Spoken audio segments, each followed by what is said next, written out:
तो student welcome to my YouTube channel. और जो हमारा आज का टॉपिक है वो है reaction of phenol. So student, अगर आप मेरे चैनल पर नए हैं, सबसे पहले आपको क्या करना है, चैनल को सब्सक्राइब करना है। सो चलिए स्टार्ट करते हैं हम reaction of phenol. So students, अगर आपको रिएक्शन लर्न करना बहुत मुश्किल लगता है, सो उतना भी मुश्किल काम नहीं है ये। रिएक्शन को थोड़ी ट्रिक के साथ समझने की कोशिश कीजिए, कुछ राइमिंग के साथ कुछ नए तरीके से समझने की कोशिश कीजिए। रियली आपको रिएक्शन बहुत आसान लगेगी। सो बने रहिए आप मेरे साथ, मैं आपको बहुत ही अच्छे से रिएक्शन लर्न करवा दूंगी। सो मेनली सबसे पहले हम क्या देखेंगे, reaction of phenol. So phenol जो रिएक्शन शो करता है वो कौन सी रिएक्शन शो करता है, इलेक्ट्रोफिलिक रिएक्शन। यानी आपको पता है जो फिनॉल पर जो अटैक करेगा वो क्या करेगा, पॉजिटिव पार्ट अटैक करेगा। सो सबसे पहली जो इसमें रिएक्शन होती है वो रिएक्शन होती है नाइट्रेशन रिएक्शन। ठीक है, कौन सी रिएक्शन है, नाइट्रेशन रिएक्शन। तो ये लिया हमने फिनॉल, उस पर रिएक्शन हम करा रहे हैं नाइट्रिक एसिड यानी HNO3 की। सो हमें पता है रिएक्शन कौन सी, इलेक्ट्रोफिलिक यानी पॉजिटिव पार्ट अटैक करेगा। सो HNO3 को मैं ऐसे लिख सकती हूँ OHNO2। OH क्या है, नेगेटिव, और NO2 क्या है, पॉजिटिव। तो हमें क्या पता है, पॉजिटिव पार्ट अट्रैक्ट होगा OH की तरफ, बिकॉज ऑफ ये क्या है, नेगेटिव। अब मेन बात है, इसमें दो कॉन्सेप्ट होते हैं। अगर डाइल्यूट HNO3 की हम रिएक्शन कराते हैं तो प्रोडक्ट ये बनता है, और जबकि अगर हम कॉन्सनट्रेटेड HNO3 की रिएक्शन कराते हैं तो प्रोडक्ट ये बनता है। यहाँ भी मेनली बात है, लोचा है, अब इन्हें कैसे लर्न करें। सो मेन बात है, आप देखना है आपको कैसे समझना है। सो ये फिनॉल है, डाइल्यूट का मतलब आप दिल से लेंगे। सो डाइल्यूट जो फिनॉल है उसका दिल क्या है, दो लड़कियों पर आ गया है। दो लड़कियों यानी ऑर्थो पर और पैरा पर। क्या है, एक में NO2 किस पर अटैक होगा, ऑर्थो पोजीशन पर यानी ऑर्थो प्रोडक्ट बनेगा, और दूसरे में क्या है, पैरा पोजीशन पर यानी पैरा प्रोडक्ट बनेगा। आप कभी कंफ्यूज नहीं होंगे। नाइट्रिक एसिड यानी HNO3, डाइल्यूट मतलब दिल आया है, वो भी दो लड़कियों पर, ऑर्थो और पैरा पर। आपको इसमें कभी कंफ्यूजन नहीं होगी। अब मेन बात है, यहाँ पर बॉन्डिंग देखते हैं। ऑर्थो में क्या है, यहाँ पर OH और यहाँ पर NO2 है। ये H इसके O के साथ क्या है, हाइड्रोजन बॉन्डिंग बना लेगा।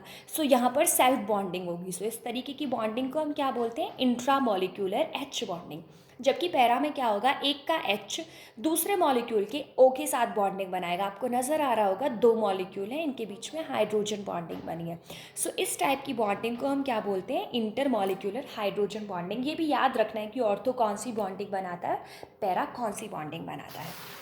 अब हम देखेंगे कि अगर हम क्या है, फिनॉल की रिएक्शन कॉन्सनट्रेटेड HNO3 के साथ कर रहे हैं। कॉन्सनट्रेटेड मतलब इसका पूरा फोकस क्या है, केवल एक फिनॉल पर है। जो डाइल्यूट था उसका दिल इधर उधर भटक रहा था, इसलिए दो प्रोडक्ट बने। जो कॉन्सनट्रेटेड है वो क्या है, फुली कॉन्सनट्रेट है एक ही फिनॉल पर। तो तीन जो NO2 होंगे वो एक ही फिनॉल पर अटैच हो जाएंगे, वो भी 2, 4 और 6 पोजीशन पर। समझ में आ गया, कॉन्सेंट्रेट में कॉन्सेंट्रेट होकर एक ही फिनॉल पर अटैक होंगे। इस प्रोडक्ट को हम क्या बोलते हैं, पिक्रिक एसिड। डाइल्यूट में दिल भटक रहा था तो दो प्रोडक्ट बने, कॉन्सेंट्रेटेड में माइंड कॉन्सेंट्रेट है, एक पर ही 3 NO2 अटैक हो गए, मतलब एक ही प्रोडक्ट बना। आई होप आपको इन दो रिएक्शनों में तो कम से कम कोई कन्फ्यूज़न नहीं होगी। अब उसी तरीके से जो रिएक्शन है वो है हेलोजनेशन, मतलब हेलोजन अटैक कर रहा है। मेनली जो इसमें दे रखी है NCERT में, वो ब्रोमीन की रिएक्शन दे रखी है। सेम इसमें भी प्रोसेसर है, दो तरीके से हैं, दो प्रोडक्ट बन रहे हैं। यानी एक तो CS2 की प्रेजेंस में, CS2 की प्रेजेंस में होती है तो वही दो प्रोडक्ट बनते हैं, ऑर्थो और पैरा। ठीक है, और अगर हम ब्रोमीन की रिएक्शन वाटर के साथ कराते हैं, मतलब ब्रोमीन वाटर के साथ कराते हैं, तो क्या बनते हैं, एक ही प्रोडक्ट बनता है। मेन बात है इन्हें कैसे लर्न करें।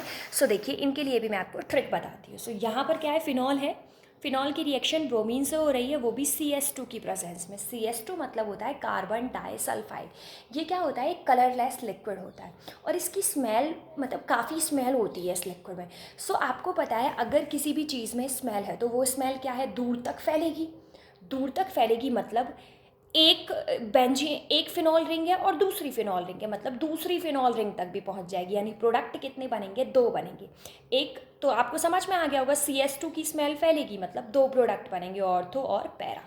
ठीक है, अब मेन बात है ब्रोमीन वाटर। ब्रोमीन वाटर के साथ कराते हैं, आपको पता है वाटर में कोई स्मेल तो होती नहीं है, फैलने का तो सवाल ही नहीं उठता। जो ब्रोमीन वाटर में जो Br होते हैं वो किस पर, वही 2, 4 और 6, उसमें भी उसी की तरह जैसे नाइट्रो में हुआ था, सेम यहाँ पर होता है, तीनों पोजीशन पर अटैक हो जाता है और ये प्रोडक्ट बनता है। जो CS2 है, CS2 में क्या था, स्मेल फैल गई। स्मेल फैलने का मतलब दूसरे हेलोजन तक भी पहुंच गई और प्रोडक्ट क्या बन गया, ऑर्थो और पैरा बन गया। जबकि वाटर के केस में ब्रोमीन वाटर जो हम ले रहे हैं उसमें स्मेल नहीं फैलती, सो उसमें क्या है, एक ही प्रोडक्ट पर अटैक हो जाता है। अब जो इसमें अगला मेन बहुत मोस्ट इंपॉर्टेंट रिएक्शन है वो है नेम रिएक्शन। वो है सबसे पहली रिएक्शन है कोल्बे रिएक्शन और दूसरी है राइमर टाइमान रिएक्शन। सो इन दोनों रिएक्शन में बच्चे बड़े कंफ्यूज होते हैं। कोल्बे रिएक्शन में बनता है सैलिसिलिक एसिड और राइमर टाइमान रिएक्शन में बनता है सैलिसिलिक एल्डिहाइड। तो सबसे पहले बच्चे यही बोल जाते हैं कि इनके प्रोडक्ट क्या होते हैं, क्या बना, और मेनली क्या है कि दोनों रिएक्शन साथ साथ भी दे रखी हैं, इसलिए भी कंफ्यूज हो जाते हैं। तो चलिए मैं आपको ट्रिक बताऊंगी इसके लिए भी। कोल्बे रिएक्शन, अब जो कोल्बे था वो बहुत ही स्मार्ट लौंडा था, सॉरी लौंडा नहीं था, साइंटिस्ट था। सो कोल्बे क्या था, बहुत ही स्मार्ट साइंटिस्ट था। सो स्मार्ट साइंटिस्ट है। अब देखते हैं आपको यहाँ एक स्मार्ट, या फिर मैंने अच्छा कहा है, सुंदर कहा है, गुड लुकिंग कहा है, सो उसका यहाँ पर अपने आप मतलब है। गुड लुकिंग का मतलब है सैलिसिलिक सैलिसिलिक एसिड। अब आप कंफ्यूज हो गए होंगे सैलिसिलिक एसिड का मतलब खूबसूरती से कैसे। सैलिसिलिक एसिड एक बहुत अच्छा ब्यूटी एजेंट है, अगर स्किन पर यूज़ किया जाता है तो स्किन काफ़ी ब्राइटी और बहुत ही अच्छी हो जाती है सैलिसिलिक एसिड से। सो कोल्बे ने क्या किया, सैलिसिलिक एसिड बनाया और उसे अपने ऊपर ही अप्लाई किया और क्या हो गया, खूबसूरत। सो कोल्बे खूबसूरत है, मतलब आपको लर्न हो गया कोल्बे ने क्या बनाया, सैलिसिलिक एसिड। अब जब कोल्बे ने सैलिसिलिक एसिड बनाया, कोल्बे सुंदर हो गया, तो इस बात से जलन हुई राइमर और टाइमान को। ये दो अलग अलग साइंटिस्ट हैं। राइमर टाइमान को बहुत ज़्यादा जलन होगी, तो उन्होंने क्या किया कि हम भी कुछ ना कुछ करते हैं, हम भी कुछ ना कुछ बनाएंगे और उसे अपने ऊपर अप्लाई करेंगे। तो राइमर टाइमान ने कोशिश तो की, लेकिन एक कदम पीछे रह गए। यहाँ क्या बना, सैलिसिलिक एसिड, और सैलिसिलिक के एसिड के एक कदम पीछे क्या होता है, एल्डिहाइड। सो ये वहाँ तक नहीं पहुँच पाए, लेकिन इन्होंने क्या बना दिया, salicylic aldehyde. So I hope अब आप इन दोनों रिएक्शन के प्रोडक्ट में कभी कंफ्यूज नहीं होंगे। सो चलिए अब मैं इनकी ये दिखाती हूँ कि आप इन्हें कैसे लर्न करोगे, क्या बनता है इसमें। सो कोल्बे में क्या है, सबसे पहले आपको NaOH लेना है।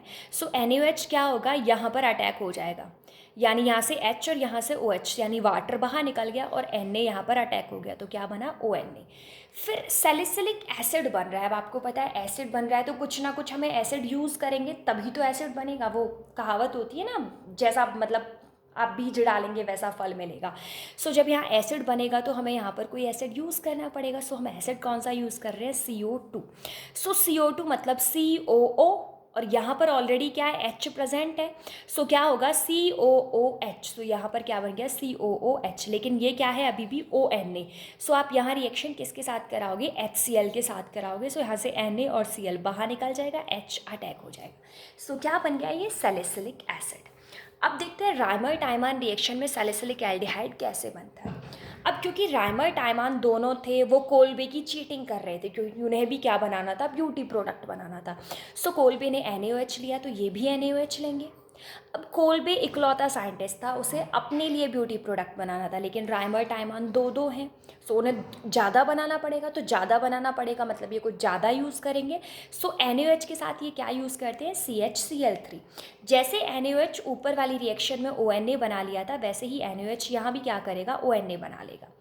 अब जो ये CHCl3 है ये कैसे वर्क करता है, यहाँ पर H ऑलरेडी प्रेजेंट होगा, CHCl3 है। सो यहाँ से एक Cl और H बाहर क्या निकल जाएगा, HCl। सो कितने Cl बचे यहाँ पर, 2। सो अटैक क्या हो गया, CHCl2। ये ज़्यादा यानी दो बंदों के लिए वो बना रहे हैं ब्यूटी प्रोडक्ट। सो इसने एक बार NaOH लिया, सो ये क्या करेगा, फिर से NaOH लेगा, क्योंकि इन्हें इसे ज़्यादा बनाना है ना। सो यहाँ पर NaOH तो हम इसे 2 मोल यूज़ कर लेते हैं, यहाँ से 2 Na और 2 Cl, बाहर क्या निकल गया, NaCl, बचा क्या यहाँ पर O। सो यहाँ पर क्या बन जाएगा, CHO, यानी क्या बन गया, एल्डिहाइड। अब इसे हम क्या करेंगे, यहाँ से Na को हटा देंगे। Na कैसे हटेगा, HCl से रिएक्शन करा देंगे। सो NaCl बाहर निकल जाएगा और यहाँ पर H अटैक हो जाएगा। तो ऐसे बनाया इन्होंने सैलिसिलिक एसिड। नेक्स्ट क्या है, reaction of phenol with zinc dust, यानी जिंक के साथ रिएक्शन कराएंगे। जिंक क्या करेगा, इसके O को खींच लेगा, बन क्या जाएगा, ZnO, और यहाँ पर क्या बन जाएगी, बेंजीन रिंग। नेक्स्ट जो फिफ्थ टाइप की रिएक्शन शो करता है वो है ऑक्सीडेशन रिएक्शन। ऑक्सीडेशन में क्या होगा, Na2Cr2O7, यानी आपको पता है बहुत अच्छा ऑक्सीडाइजिंग एजेंट है, प्लस में एक और एसिड यूज़ कर रहे हैं। सो आपको पता है ऑक्सीडेशन बहुत हाई फाई होने वाला है, क्योंकि हम रिएजेंट भी बहुत हाई फाई यूज़ कर रहे हैं। यहाँ पर ये OH है, अगर मैं इसे ऐसे खोल कर दिखाऊँ तो यहाँ पर OH और यहाँ पर कार्बन मैंने यानी इतना बनाया ही। तो ये क्या है 2 डिग्री। सो आपको पता है 2 डिग्री से क्या बनता है, कीटोन बनता है। सो रिएजेंट बहुत अच्छे यूज़ कर रहे थे तो कीटोन ग्रुप 2 लग जाएंगे, एक तो यहाँ ऊपर की तरफ और एक नीचे की तरफ। इसे क्या बोलते हैं, बेंजोक्विनोन बोलते हैं। Thank you so much for watching me. If you like this video, share this video with friend and don't forget to subscribe my channel.